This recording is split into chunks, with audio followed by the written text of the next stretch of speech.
Greetings, you courageous, critical thinking Herle Burlyites. I want to thank you for the positive feedback, mostly on the rapidly declining Musk machine, about our interview with Steve Paikin last week. We spent just an hour talking about John Turner, and somehow it still wasn't enough. Steve's book on the man is a must-read. So go out and get it, or click and get it. The point is, get it. You won't be sorry. Today on the pod, we're heading west to take a deep dive into Alberta politics with two great friends of the pod, Kathleen Petty and Janet Brown. Both have been on here before, and both know prairie politics far better than I do. Kathleen is the host of her own fantastic pod, West of Centre, a co-founding producer and host of CBC Newsworld. Today, she's the executive producer of CBC News in Calgary.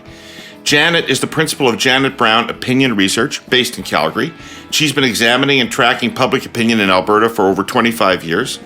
Janet's one of the best pollsters I know, and there's no research voice I trust more on what's going on in Alberta. So here's where we're going with this discussion. What does the poll say right now? You've done a poll, the two of you together, in some fashion. I don't know whether CBC commissioned it or whether you're just reporting on it. But nonetheless, there's a new poll out that's got lots of exciting findings in it.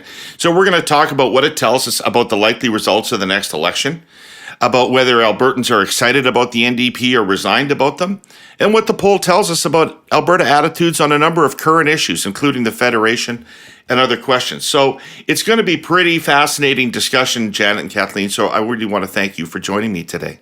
Thanks for having us. It's great to join you again. And can I just say, I just want to add to what you said off the top. That Steve Paikin book on John Turner was superb, and the podcast was absolutely a must listen, and everyone should read that book. I honestly, it was just so good. Yeah, it is a nice remembrance of a really important person in Canadian politics and a really good person in Canadian politics. So let's leave it at that. You know what? How are you both? I see that it's bad weather out there now, but you're getting a Chinook this weekend by the looks of it. We live for Chinooks, David. We live for Chinooks. That's what our entire calendar is about. Once the snow falls is when is the next Chinook, and the next one's tomorrow. Well, I get Chinook headaches, right? And so there's a downside to a Chinook, but I get these headaches and I think, joy is coming, joy is coming. And apparently, when Leo DiCaprio sees a Chinook, he thinks it's global warming. Yes, we remember that well. I'm a fan of his movies, but that was a bit of a credibility hit to Leo, I thought. What do you got planned for the weekend? I ask you, I'm excited. I got to tell you, I got a huge weekend coming up. I'm wearing my Grey Cup rider shirt from 2013, the last time the Grey Cup was in Regina. My Sunday, I'm just going to lay low and get ready for Sunday. Because Sunday, I've got the Grey Cup, and then immediately after the Grey Cup, Elton John's last show ever in North America, live streaming on Disney+. I am not trolling Chrystia Freeland, but it is live streaming at 11:30 on Disney+. So my Sunday is going to be long and late. You guys got anything exciting planned? Well, I have this Grey Cup tradition, and I'm one of these people that doesn't like Christmas to start too soon, but I start Christmas on Grey Cup. I have these three little girls who come over and they put up a Christmas village, and the Christmas village is the sum total of my decorations at Christmas, and it's just become a great tradition. And every year the girls give me a new house for the village, and they're preteens now. I'm just praying I can keep these three girls entertained for another 3 years. So it'll be village, cookies, and then, probably I won't get to the Grey Cup till the halftime show, but I'll get to it. You know what? I tend to be that sounds lovely. Fan, yeah.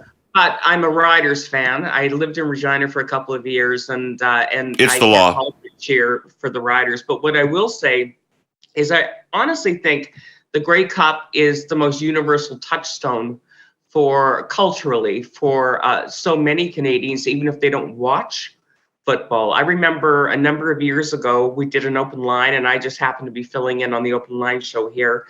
And all we asked was your favorite Grey Cup memories. And it was crazy. The phone lines just lit up. And it was people from, honestly, back in the 40s talking about Grey Cup games way back in the day. One woman who called in went to high school with my mother. as it turned out. So in Calgary, so it just made me realize just how people can connect with something like the Grey Cup, even if they're not, sort of classic football fans. Well, Kathleen, you know if this is a fact, but I was always led to believe that more Canadians watch the Grey Cup than watch the Super Bowl. That has always been the case by a mile. I'm not sure it still is, but it should be. It should be. It's been a great national institution since, I believe it was 1948, when Calgarians, to get back to our topic, when Calgarians brought a horse into the lobby of the Royal York Hotel to demonstrate Calgary's swagger. And ever since then, the West versus East thing has been... and we've been swagging ever since.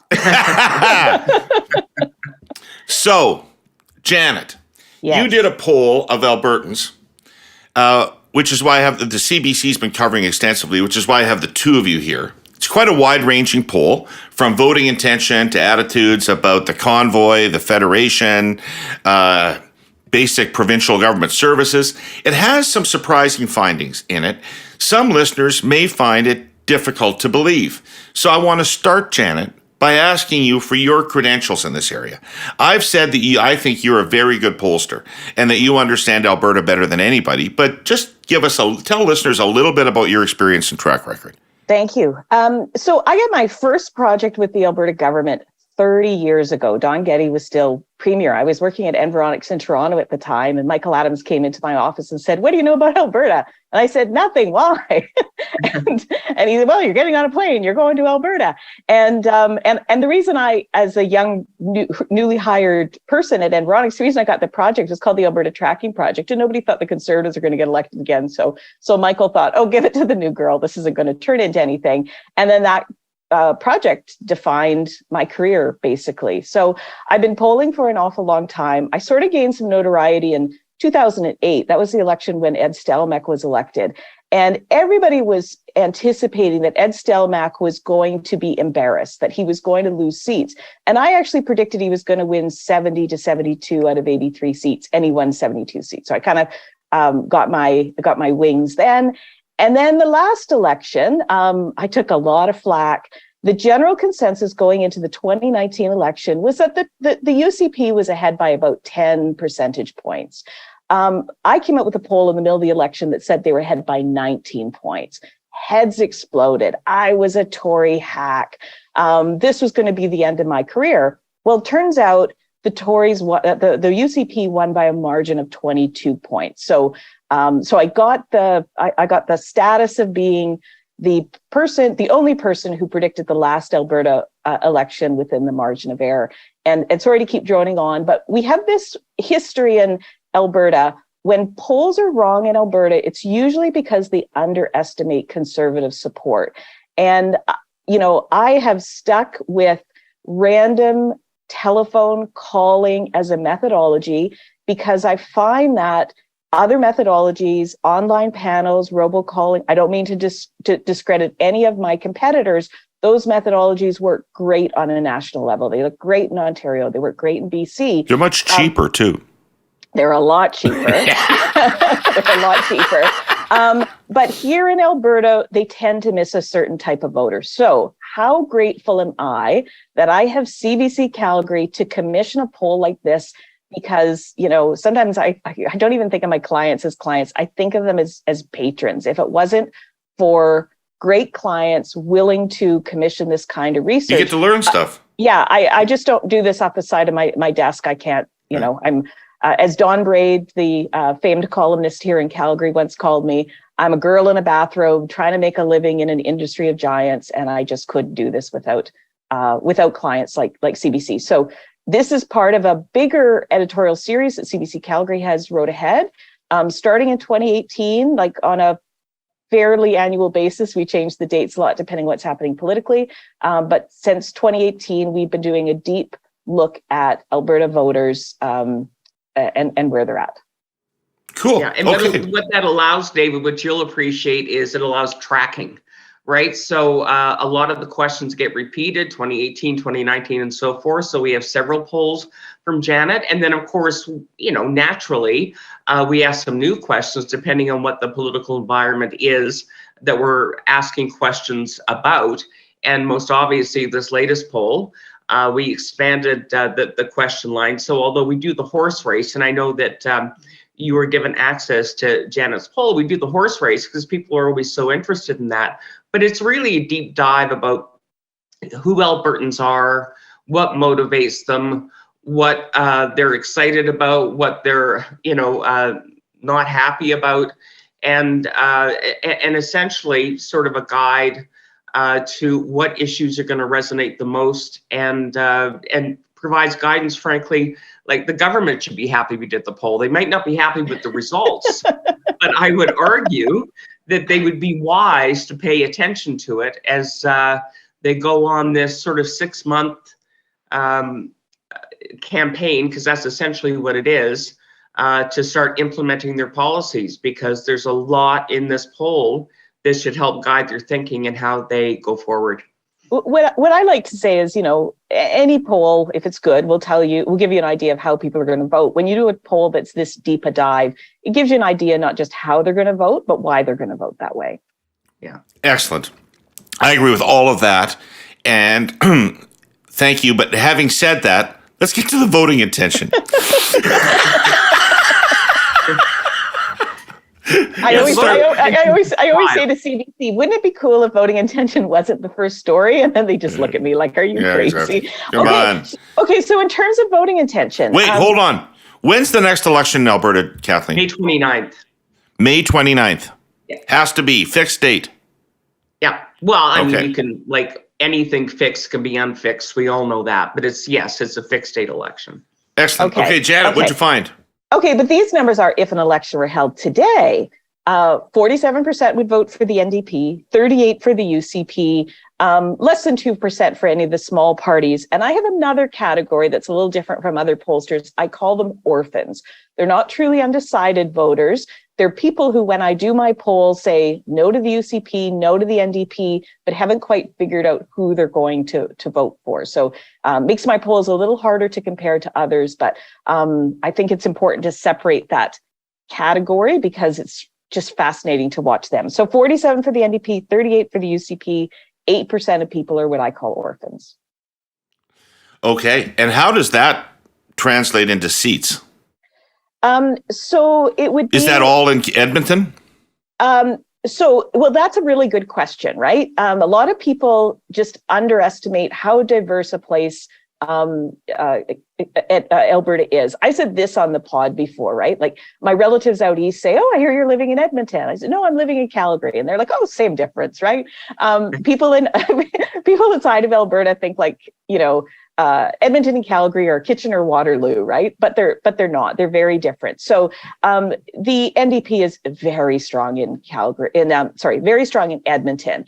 Almost every seat in the last election went to the NDP. I don't think it's a big stretch to think every single seat, plus a lot of seats in the surrounding area in Edmonton are going NDP. It's a very, small p progressive NDP friendly environment. Outside of the two major cities, Jason Markusoff calls it Otherland, Alberta. Outside of the two major cities, the UCP still has a lead, not as big as they had in the last election, but they still have a lead and they're set to win most of the seats there. So that makes it battleground Calgary. And so I was doing polls. I've had the NDP ahead for a long time in my polls, but I didn't necessarily have them winning more seats because they weren't winning Calgary. Now the NDP have a lead in Calgary, and I see maybe all but 5 or 6. We've got about 25 seats in the Calgary area, 26. depending on how you count them. And I see about 20 of them going to the NDP and about 6 of them going to the UCP. And that's just based on doing a seat projection model. And just to go back to 2019, David, just for reference, the UCP won 23 of 26. Right. So provincially, we've got 87 seats in the legislature here. My model says, and it's just a model, I always tell clients to blur their eyes when they look at it, 49 seats would go to the NDP, 38 would go to the UCP. So the poll shows a 9-point lead, really healthy, but you're talking about an 11-seat lead. And so you start to understand, well, it's a lead, but it doesn't mean that anything can't happen before the election. And, 11 seats in Calgary, taking a flip instead of a flop, and this could be a very close election. So what this poll says to me is that the NDP is in a comfortable position. The UCP has a hole to dig themselves out of, but just the way Alberta electoral politics is, it's battleground Calgary, and if the UCP can accomplish something in Calgary, it could be a very fascinating election. And I'll just pick up on that. I'm just looking at, Janet did polling. Well, we have the election result from 2019. So in what, as Janice says, Jason Markusoff calls other land. So in other words, because there is this mistake, we tend to refer to anything outside of Calgary and Edmonton as rural, which is not accurate. Because there's lots of, small and medium-sized cities that get captured by that. But areas outside of Edmonton and Calgary in 2019, in other land outside of Calgary and Edmonton, the UCP won 67%, the NDP won 21%. In this poll, although the UCP is still ahead, the spread is only 8 points now, 44% to 36%. Well, Kathleen, I was going to ask you, because I'm interested in this urban, rural, other dynamic, because the premier just ran for a seat in the legislature in a by-election in the riding of Medicine Hat, Brooks Medicine Hat. Medicine Hat. And so it had a lot of rural area and it had some Medicine Hat in it. My understanding is that she decisively won the rural parts of the riding, but actually lost the Medicine Hat polls to the NDP. So, yeah, I mean, if the NDP are winning urban as defined by Medicine Hat, it's pretty broad, isn't it? No, Medicine Hat was one, David, that everyone was watching. Of course, the person who won the previous time got, I think, 61%. So everyone was wondering what the margin would be here. Daniel Smith, that won it absolutely, right? 55% of the vote. But I think what a lot of people were looking at was the split, because that's another example of, do you call it a rural riding? I suppose you could, because a lot of it is rural, but Medicine Hat, or at least part of Medicine Hat, is included in that riding. And the NDP won none of the polls in Medicine Hat in the last election in 2019, but in this by-election. And of course, there's the whole caveat, don't place too much importance on a by-election, but it is the new premier, and rural has been something that she's very much focused on. The NDP won several polls in Medicine Hat where they had won none in 2019. So, I mean, they were a distant second, let's be honest about this. Daniel Smith won it quite handily. But it obviously shows that what Janus polling is revealing is there's evidence of that on the ground by virtue of what we saw in that by-election. Right. We use it all day, every day. We hear about it in the media, but we're really only conscious of it when it fails. The power grid is often called the world's most complex machine, a delicate and almost infinite choreography of inputs and outputs. It won't shock you to learn that modernizing the electricity grid for the constant flow of energy we demand means making it a smart grid. Herle Burlyites, the smart grid can't get as smart as it needs to be without digital solutions. The presenting sponsor of this podcast is TELUS, and we've been making the link these past couple of weeks between long-term digital policy and climate policy. How does our super-powered, sensitive flower of a grid fit into that? Think about all the stuff we increasingly plug in, where we used to throw carbon out into the atmosphere. The transition to EVs, more and more of us working, learning, meeting, watching, reading, getting medical treatment online. Formerly analog, heavy GHG emitting industries like farming going more and more digital. The point is this, it's not just that we need the grid to be more and more stable, the climate needs it too. Good news on both parts. With the increasing use of smart grid digital technology and data, utilities are becoming far more efficient at supplying and storing electricity, managing costs and peak demand, integrating renewable and customer-generated power back into the grid, and sharing information and best practices with other jurisdictions. TELUS wants this momentum to grow. Reaching our climate targets, net zero by 2050, is the goal. What it all depends on is the flawless connectivity and innovation that world-leading digital policy can bring. This is the foundational stuff we have to get right now. the infrastructure, so that digital tools can continue to help us meet our climate commitments. To learn more about it and to support this kind of thinking, go to tellus.com/digital policy for climate. So what kind of voters are they losing?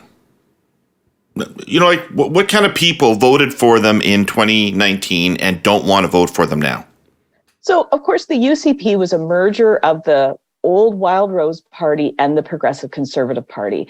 And in a nutshell, of course, it's more complicated than this, but in a nutshell, it seems like they're keeping the Wild Rosers in the tent, but they're losing the Progressive Conservatives. So when I take a close look at this group that I call orphans, one of the questions in the survey, we asked people to rate themselves from 0 to 10, where 0 means left and 10 means right.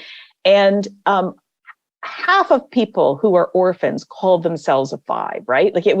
They're overwhelmingly, they see themselves as centrist or centrist right. So it's those people sort of in the middle of the political spectrum, maybe leaning a little bit right. Those people would have happily voted for the Progressive Conservatives in the past.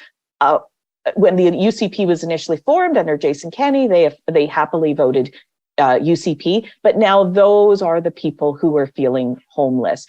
The reality of Alberta politics was we always had a united right and the left was split. Now we've got this situation where if you are leaning even slightly left, you like Rachel Lotley, you like her party, you remember the NDP government fondly, and you're looking forward to having them back. So the left now is united in Alberta, and it's the people who see themselves on the right end of the spectrum, who are feeling more homeless right now. And this is one of the reasons, David, why Calgary is so interesting, because the observation has been made, and I think it's a reasonable one, is that Calgary, yes, is a conservative city, provincially and obviously federally, but provincially it's a progressive conservative city, right? As opposed to a Wild Rose city. And so if the UCP is seen as sort of representing more Wild Rose values as opposed to progressive conservative values, I think that's where the conflict comes in for voters in Calgary trying to decide what to do. And I can tell you that the NDP provincially will tell you that they see themselves, because I've done a podcast on it, they see themselves as campaigning not as progressive conservatives overtly, but certainly that is the vibe that they're embracing and hoping that Calgarians respond to. They're not proposing to nationalize the means of production. No. But you can certainly see how that strategy would work. It's interesting. I remember I was listening to Paul Wells interview Jason Kenney. I think it was in August, and he asked a fascinating question, and it sort of spoke volumes to me that he would even ask it, which was, if you hadn't merged Wild Rose and the PCs, could you have won in 2019?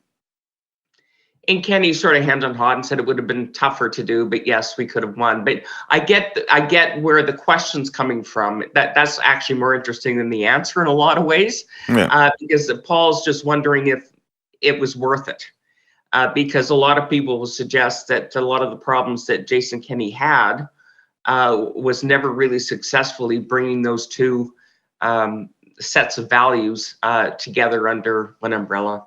Well, hey, listen, as a hack, I have a question about this, which is, through all of this name change, party merger, Wild Rose stuff, have the Conservatives lost their status as the default currency of Alberta politics? Like, it feels like the NDP are a far more legitimate alternative than has ever existed in Alberta in my lifetime. Like, I was used to watching people vote Conservative who really weren't Conservative, who really didn't agree with the Conservatives on the issues, but just because that was the thing to do, Alberta was Conservative. It feels to me like maybe it's more competitive than that now. Well, for years, we were a one-party system. I'm going to mention Michael Adams again. I remember one day he said to me, how does political change even happen in Alberta when you have one party?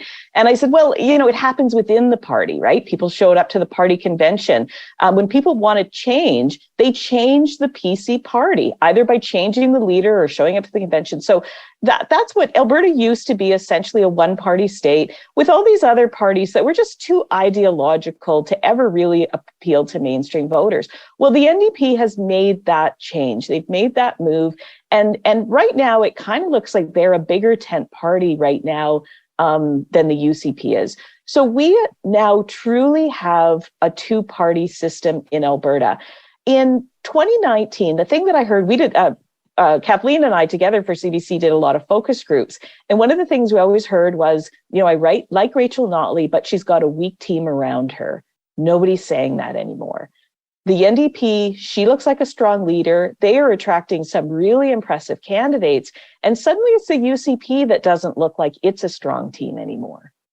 Which is why you hear Daniel Smith talk about Rachel Notley's bosses, most notably Jagmeet Singh and, of course, Justin Trudeau. And we hear that a lot from her because that's who she wants Albertans to attach Rachel Notley to. And the NDP understands that problem, that they've always had it. They had it in 2019. They had it in 2015, frankly. So, that's always been something that they've had to work with. But, as you know, David, provincial parties are different than federal parties. Even, I know the NDP is a different structure than, say, Liberals or Conservatives. I mean, they're all one party. And so you are sort of technically attached. But in terms of your political philosophy and having very distinct, different views on policies, i.e. pipelines, you are an Alberta NDPer before you're an NDPer. Is Notley, this is nothing to do with the poll, Kathleen, just an aside that's of interest to me. Is Notley surrounded by Albertans? I know at the beginning when she won election, she brought in some people from outside Alberta, from around the country. And it's, I think you better be from there to get that culture and where the NDP fit into it. Yeah, I mean, I far more than she was. I know you're thinking of people like Dan McGrath. I think Brian Topp was involved. I mean, a lot of names that we know sort of nationally who were involved. And, frankly, going into the election, I don't think they were going to win. They didn't think they were going to win. Neither did anyone else. And then the polling showed that that's where they were headed. So then you have to scramble. And remember, they had a lot of candidates who had zero experience. They were sort of placeholder candidates, and suddenly they were MLAs. So you can certainly understand that they didn't have the structure in the province. They didn't have the infrastructure sort of at any level to take that on. So they certainly stumbled out of the gate. There's no question about that. But by virtue of being government and now being in opposition and being the opposition, right? And as Jana points out, a two-party system, that has obviously changed. I mean, that was a problem for them even optically, David, right? Because that kept being mentioned.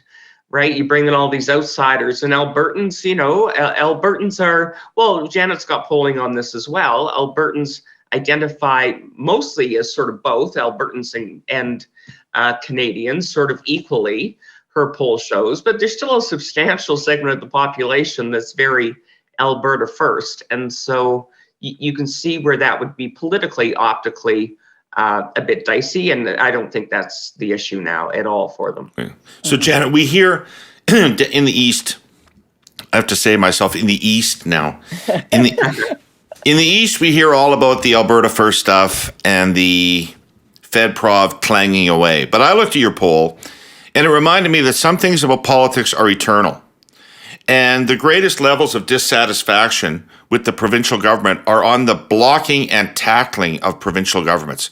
Healthcare, education, jobs, right? Mm-hmm. So is that really what's at the core of the dissatisfaction with the political vulnerability of the government? Is that the problem, or is it all this weird shit that she's off about? Well, there's tons of stuff in this poll, but I'd say it really comes down to two key things. One is the issues that people are concerned about and who is and is not talking about them. And the other thing is trust in the two-party leaders. Now, we start the survey like so many other pollsters do with the open-ended question, what is the most important issue facing Alberta today? And we give people the opportunity to say up to 4 or 5 different things, and then we code those things. But we don't provide them with categories. They tell us, and then we code it on the back end. Now, I have this graph I love to show in presentations, and I say, when I asked this question in 2015, just before that election, people told me healthcare and education were their top concerns. And Alberta went on to elect a majority NDP government. I asked this question in 2019, and people told me jobs, economy, pipelines were their most important issue. Jason Kenney put that on the podium, that every podium he ever spoke at, and the UCP won a majority government. So now we're in this situation where the number one answer is healthcare, and followed closely behind healthcare is inflation. So now we're in this situation where you've got both social and economic concerns. And the NDP seems to have the advantage right now.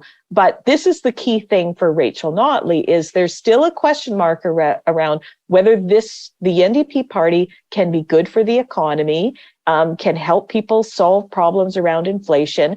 And that's her main job, to show that she can be a good premier when it comes to economic measures. Danielle Smith, on the other hand, has to show she can be a good premier when it comes to social measures, when it comes to sort of social policy and healthcare and stuff like that. And she's not on the majority side with most of her own views when it comes to healthcare, COVID, and that sort of thing. Although it's interesting to note, David, the mandate letters were published for all the ministers of her cabinet. And as you look through all of them, every single mandate letter is identical in the top half, all of them, because they talk about being laser focused on inflation, affordability, jobs, the economy, and fixing healthcare, right? So that is sort of, some people argue that's the pivot, right? Away from the whole sovereignty conversation. Others say no, I guess, but we'll see. But it seems to me that those were things that were not talked about during the leadership campaign. She was not focused on those, but she's very much focused on that now. And then, of course, the latter half of the mandate letters get into specifics about what each of these ministers will do. And we do expect next week to hear from Danielle Smith about some inflation measures and affordability measures, and she has a minister of affordability and utilities. I mean, there's a minister who that is their job. Yeah, but the feds have a minister of middle class prosperity, or at least they used to. Well, yeah. That doesn't mean there's going to be middle class prosperity.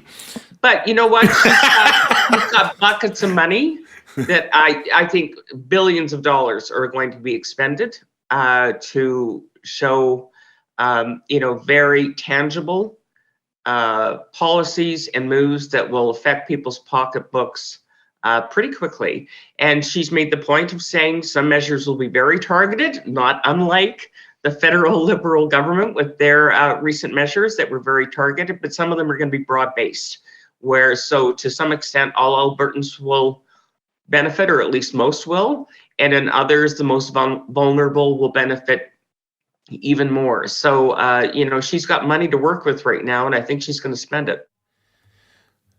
So there's this joke that you sort of have to have grown up on the prairies, like me, to fully appreciate. It's a really old joke, and just about everyone out there has heard it. But its message is utterly timeless.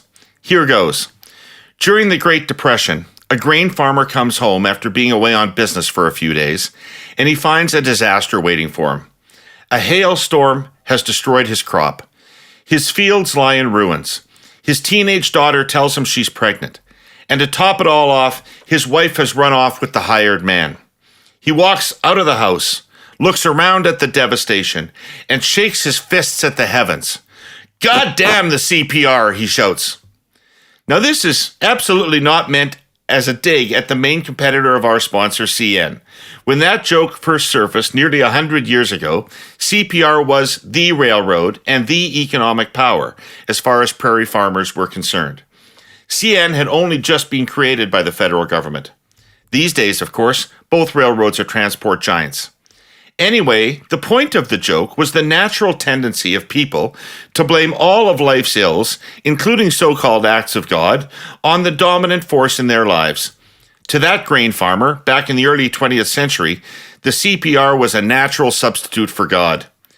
And now here we are in a new millennium, and forces beyond anyone's control are still plaguing us. Russia's war on Ukraine has disrupted global grain markets, as well as things like the price of diesel fuel, which is feeding inflation. China's continuing COVID lockdowns have paralyzed supply chains. And climate change is alternatively giving us droughts and so-called atmospheric rivers, which channel torrential rains toward the west coast. And, as I've said here before, you can't load grain in the rain. Do all of these things hit our farmers? You bet they do. CN has spent billions vastly increasing the unparalleled efficiency of steel-on-steel cargo transport. But larger forces are called larger forces for a reason. Still, it's been a very good season so far. CN has broken records in moving grain from the prairies to market, and there's no point in shaking fists at the sky. Cargo has to move, and if all the supply chain players work together, it will. Can we flip and talk about the NDP for a second? Mm-hmm. And I can't really tell 100% from the poll whether people are enthusiastic about a return of Notley or whether people are resigned to the need for a return of Notley because the other side is unacceptable now. But it does seem like she's remembered perhaps more fondly than she was at the time of the last election. So what is it that is compelling to Albertans about the NDP offering right now? And how much of its ideology and how much of its basic competence?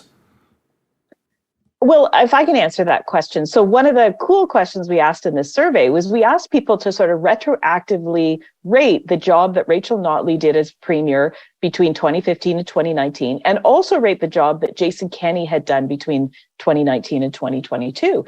And, you know, the idea that the NDP wasn't a popular government, well, they maybe not have been popular at the time, but people are starting to look back fondly on them.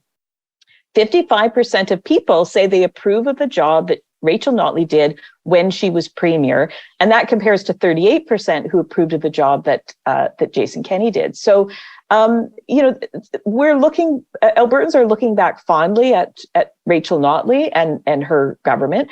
And we've also got questions where we asked impressions about Rachel Notley versus impressions about Danielle Smith, and Rachel Notley scores very, very high. So she's perceived to be a strong leader. Something's been happening recently in the NDP that never happened before. They're having competitive nominations. They're nominating lawyers and business people. And so now she's, as I said, the idea was I like her, but I don't like the team around her. They're becoming the fucking Liberal Party, aren't they? Well, kind of, yeah. Now they like her. Now they like the team around her. Meanwhile, Albertans, not all Albertans, but the majority of Albertans are looking at Danielle Smith and they're having their doubts. They're wondering about her judgment. They're frustrated because she's not talking about the issues that they care about. And her team is people are wondering about her team too, because, you know, they all happily supported Jason Kenney when he made certain decisions around the pandemic. Now that Danielle Smith is changing that up, like the very people who supported Kenney's position are supporting different positions under Smith. So that kind of leaves people wondering about the credibility of her cabinet and her MLAs. But it also speaks to how important leaders are. I got to stop saying hers. We got two women leading these parties now. Yeah, I was just going to say, but it speaks more broadly to how important leaders are. Mm-hmm. I think as well. You know, we see that sort of over and over again because, first of all, comparing Notley then to Jason Kenney. Was part of this, right? So there was in the moment, there were a lot of Albertans who sort of said, how the heck did that happen? How did we end up with an NDP government and premier? Yeah. So there was that aspect. And then Jason Kenney came in with a lot of promise and then COVID hit. So, you know, he did have a lot of challenges. Like he didn't have a lot of good luck. And I know everyone had COVID, but we also have the challenges with, you know, the balance sheets and what was going on. Yeah, but wait a second. Let's just stop on this for a second. Okay. Because some premiers benefited from COVID. Mm-hmm. Some premiers became more popular because of their handling of COVID. The neighboring province of BC, Oregon, benefited politically from COVID. Mo went to an election in the middle of COVID, handily won re-election. And, Ford does not appear to have been damaged by it. So we were told that Alberta was particularly difficult to manage in COVID. We were told that, anybody that was running the government there would have been pulled between this faction and that faction and their party and all this stuff. Yet, your poll says that more Albertans approve of the federal government's handling of COVID than approve of the Kenney government's handling of COVID, and that by a margin of 48 to 21, Albertans are more likely to strongly disagree that they have any affinity for the convoy occupiers than to say that they strongly identify with the convoy occupiers. So maybe the Conservative Party just had a difficult time with COVID, and Albertans were not really that different from anybody else.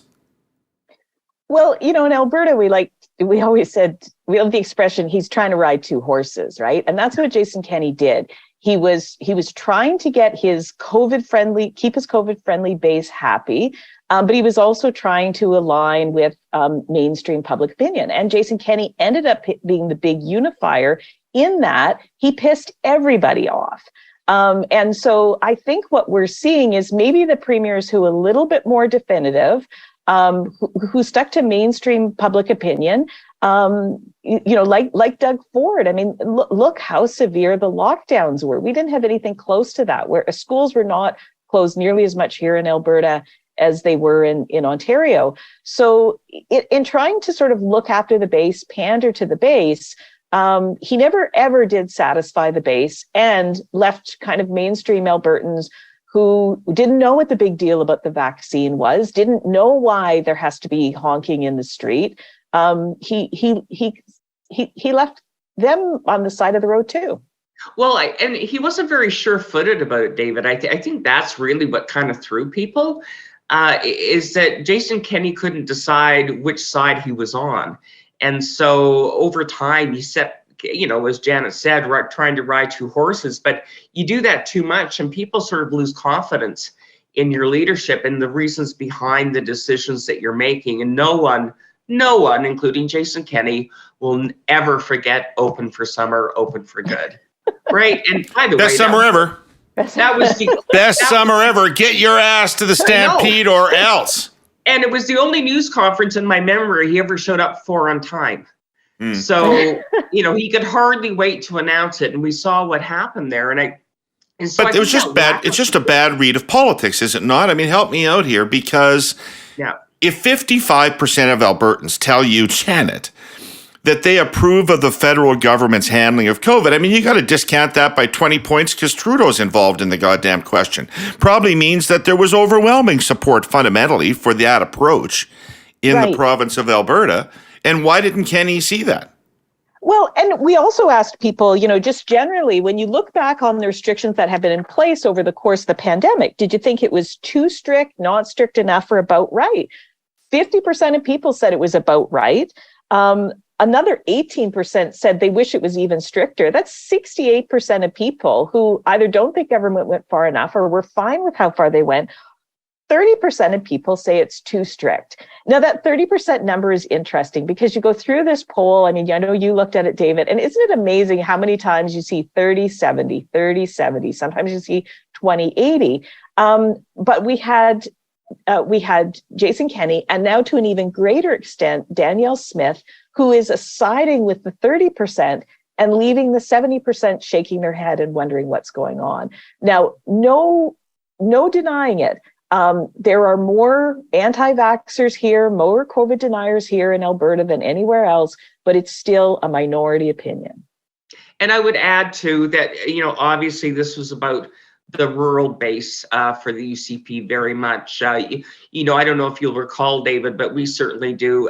Jason Kenney, often when we would talk about mask mandates, he would argue, I don't want provincial-wide mask mandates, basically because rural Alberta won't comply anyway. Right. So what's the point of instituting rules that they're just going to ignore? So cities ended up doing it, right? It introducing their own mask mandates. And that was his argument for vaccine mandates as well, which he would argue he never did introduce, but he did. We had passports, although he sort of put the responsibility on businesses to implement and enforce, so that it wasn't sort of coming from government. But ultimately that's what ended up happening. So it came from minimum wage servers in restaurants. Yeah. Yeah, great. Yeah. Excellent idea. We'll be back after a word from our sponsor, Google. What's the latest news? Beluga whales migrate to the Hudson by the Thousands of Ukraine refugees have come to Canada. Housing prices slow down for the first Time to turn those clocks back to a new normal as people roll up sleeves for the bivalent vaccines for monkeypox, available in some provinces looking to expand use of electric vehicle identified in a hidden runoff from heavy rain is affecting travel is opening up again across the country. Google, connecting you to all that's news. Hey, can we move to some big picture ideas here that really leap out at me from this survey that are maybe somewhat divorced from the day-to-day of politics? The first of all is Scott Moe says that Saskatchewan is a nation within Canada. Do Albertans believe that about themselves? Well, one of the questions we ask people, do you feel more attached to Canada, more attached to Alberta, or both equally? And when you ask that question in other parts of Canada, people say they're more attached to Canada. When you ask it in Quebec, you get a high number of people saying Quebec. Alberta is unique in that we really do feel both of those things.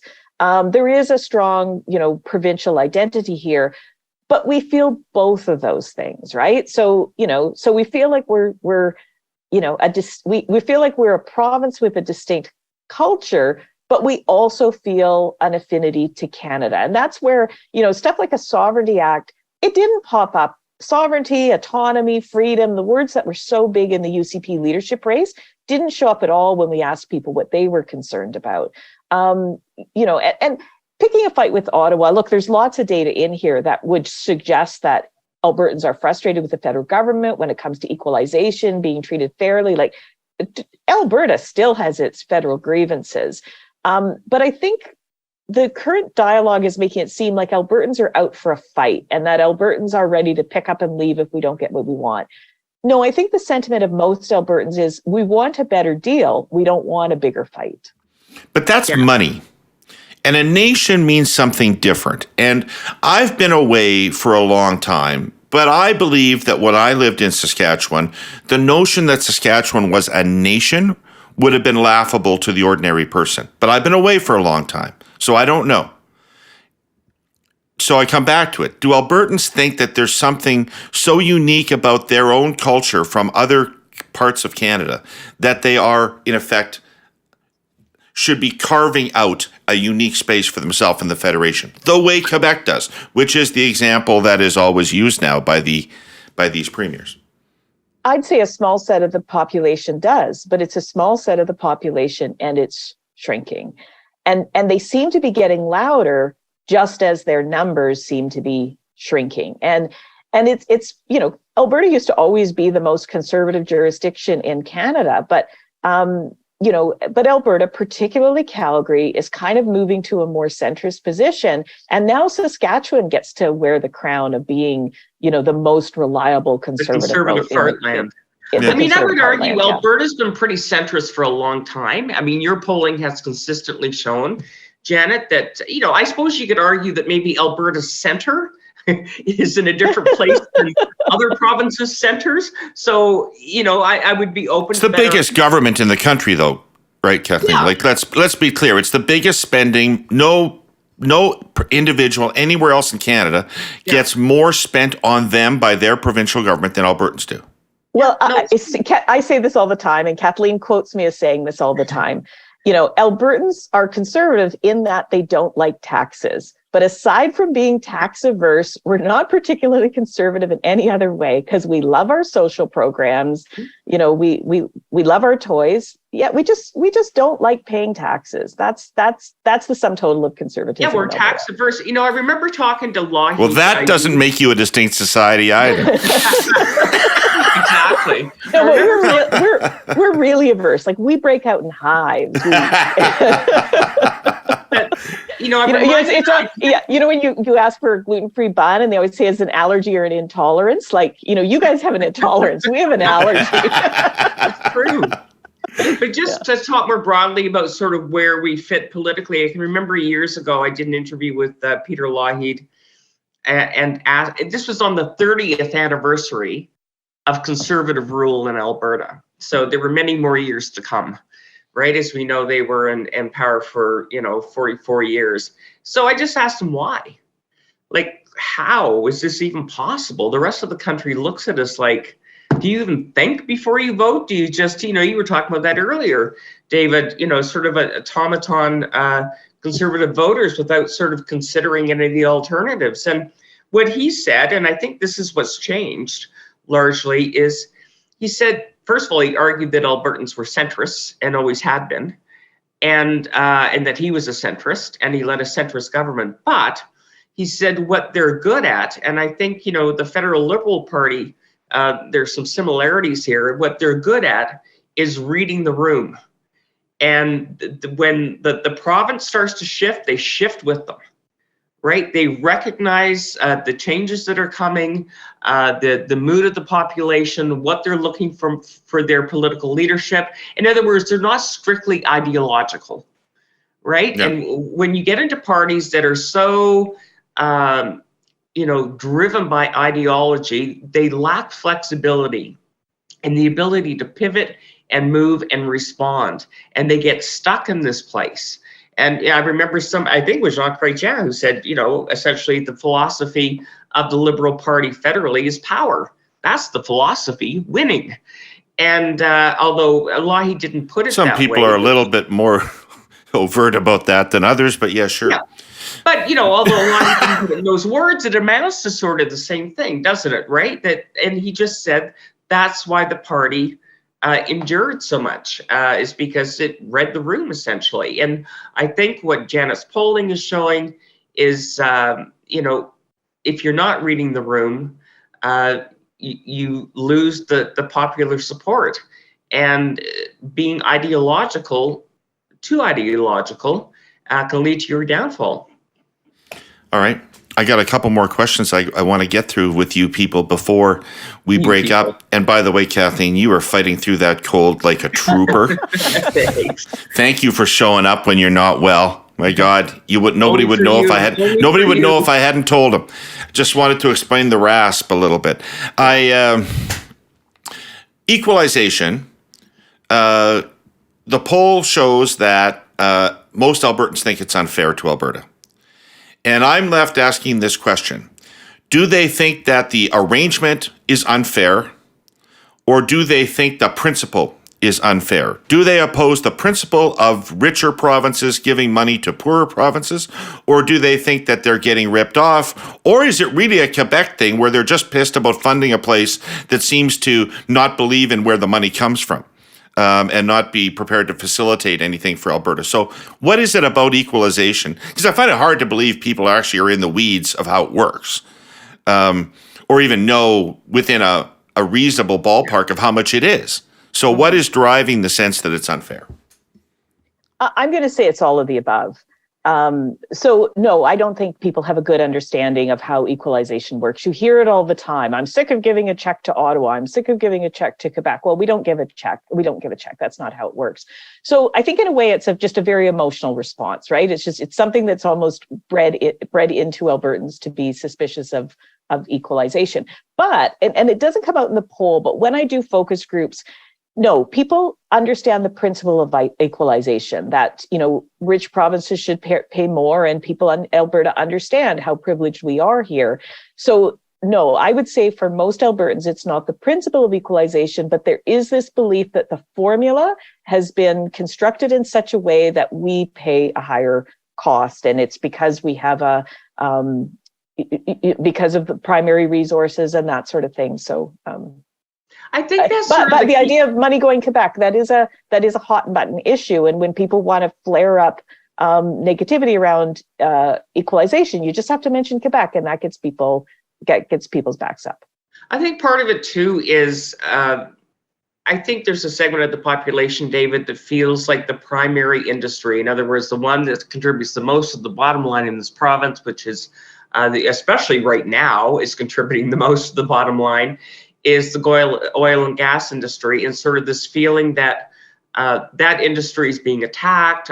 People want it shut down. We need to transition out of it so that we can meet our climate change commitments. And I will say that the poll shows that Albertans are, very supportive of achieving our climate change goals. So it's not like they're not also interested in that. But I think it's that combination of, your shiting. I have to do that as someone I still don't have license to swear even on someone else's pod, but all over us. But you still want our money. Right. So you want the money that Alberta produces, but you don't want us to keep producing the stuff that allows the money to flow. And I think that, but Janet has done polling that shows that Albertans are largely fine with sort of sharing the wealth. I think it's just that there is a segment that sort of feels like the source of that wealth is under attack, and yet you still want it. Well, you condemn it. Essentially, and I think that does stick in the craw of a lot of people. Do you think Albertans know how wealthy they are relative to other Canadians? Do you think that they know what the difference between living in Alberta and living in New Brunswick is like?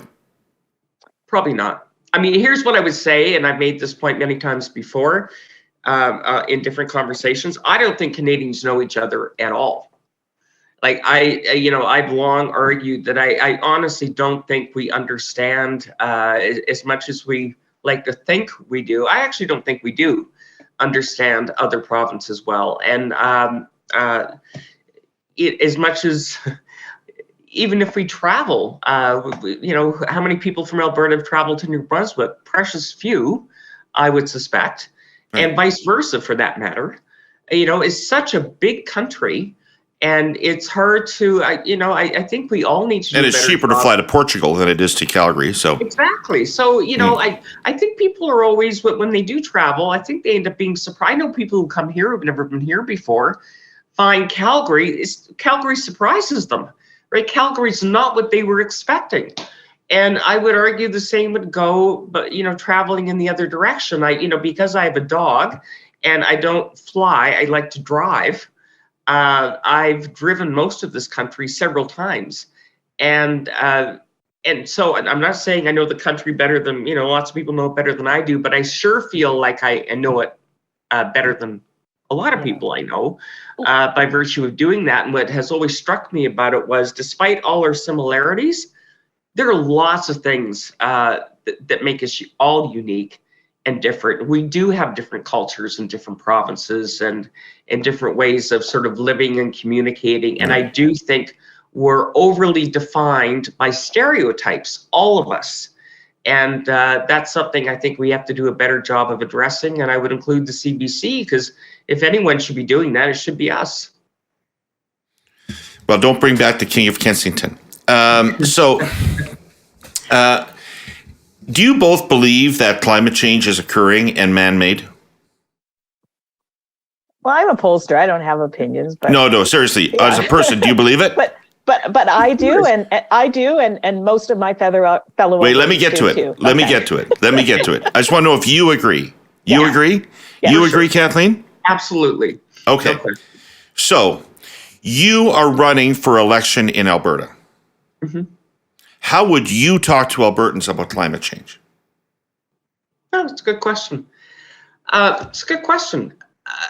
think what they're trying to do, and I sort of see this, is we have to be. Oh, sorry, I got a cough. We have to be mutually responsible for each other, and we're all part of the same community, and we need to be sort of good neighbors and good Canadians, all of us. And we all have to contribute to this somehow. But by the same token, it has to be done in a way that is sort of open and transparent. And I do think that a lot of Albertans, their issue primarily, David, is we've been hearing about this just transition. And I think Albertans go, just for whom?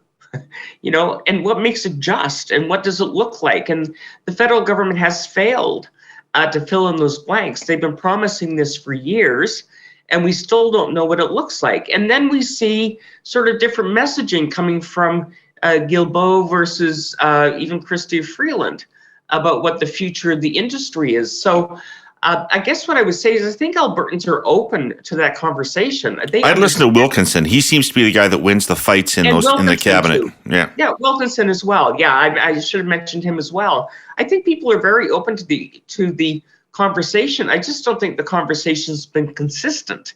And I think Janet's polling shows that Albertans accept the transition away from oil and gas. They just want to know what it's going to look like and how it's going to happen.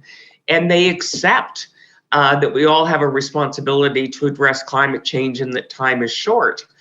So I don't think there's any real genuine dispute about that. But when you have politicians introducing doubt into that conversation by not being, fully transparent about it, I think that, or not revealing what the path is, or, changing minds about what the path is going to be, it's really hard for people to feel enthusiastic about something that's that sketchy and that unclear. Well, and I think, in all fairness, going back a few years ago, environment was a very binary argument here in Alberta. You were either for energy or you were for the environment, and you couldn't be both of those things. But over the last 15 years, Albertans have learned to walk and chew gum again. And one of the statements we tested was, do people think that transition will be good for the Alberta economy? And we've actually got to the point where Albertans are thinking that, we have to transition. Transition is the way we need to go. And so there's a lot of support there. Now, I'd hearken back to the 2012 election. And so for people outside of Alberta who don't remember that one, that was the election that Alison Redford won. But right up until the last minute, pollsters, including me, thought Danielle Smith, remember her? Danielle Smith, the leader of the Wild Rose Party, was going to win.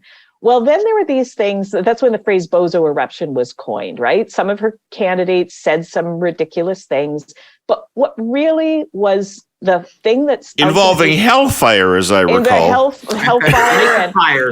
But Lake of Fire. But the thing that ultimately sunk Danielle Smith, it was at a CBC Edmonton debate, and she denied the existence of climate change.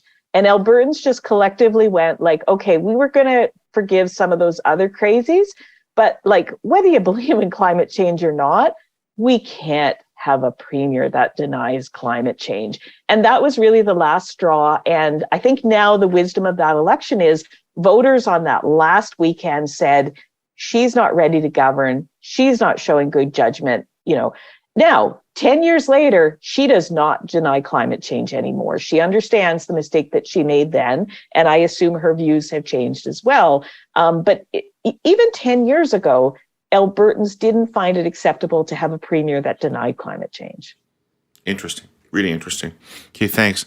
So the last question that I have time for, because I could talk to you about this for a long time, but the last question that we have time for is just extrapolating. I know you didn't ask, or at least not that I've seen the data, but just extrapolating. What do you see in here that might have implications for the federal results in Alberta in 2024, 2025? Is there anything in here that leads you to believe that non-conservatives have a chance to pick up some ridings? No, I think it's two different animals. You talked about what is the bread and butter in provincial politics, and that's health and education. And I think Poilievre is very popular here in Alberta. I think he stands to do even better than we saw the Conservatives do in the last election, if an election were held today. I think we make that mistake. Look at municipally, right? We have two very progressive mayors in the two big cities, and everybody thought that was some harbinger of something. And but federally, we're still very conservative. So I wouldn't cross those lines. Yeah, and it's worth noting, David, as you look at Edmonton provincially, right? Every seat in Edmonton proper when NDP save one. Janet's polling shows it'll be all NDP plus more sort of around the outskirts. That's provincial. But federally, Edmonton largely votes Conservative, as Alberta largely votes Conservative. So the relationship, and I guess that sort of speaks to Alberta as well, doesn't it, right? The relationship with the federal government is a very different animal than the relationship the voters and population have. Well, and the federal parties are different too, right? Like the Alternatives are led by Singh and Trudeau, not Notley. Exactly. That's right. That's exactly right. So, and, you know, as I talked earlier about why leaders matter, they matter. You know, Notley is a big part of the NDP's success. I don't know how much polling Janet's done to sort of dissect that, but, you know, I don't know what that party looks like if she's not leading it. Honestly, I think people really, they very much identify with Notley more than they identify with, you know, sort of traditional NDP sort of affiliation. Or the party needs her to win again and put down real roots for the party in the province, right, that extend beyond her. Yeah, exactly. Yeah, if she had resigned after the last election and the NDP had picked a new rookie leader, these numbers wouldn't look anything remotely like they do right now. Right. Listen, thank you so much. What a great conversation. Thank you for making the time, especially you, Kathleen, toughing this through. I really appreciate the professionalism and dedication of that. Thank you very much. I'd like to thank our presenting sponsor, TELUS, and our sponsors, CN Rail and Google. Thank you, everybody who listened or watched this program. And thank you again to Kathleen and Janet. We'll be back next week with more Herle Burly. Until then, take care of yourselves.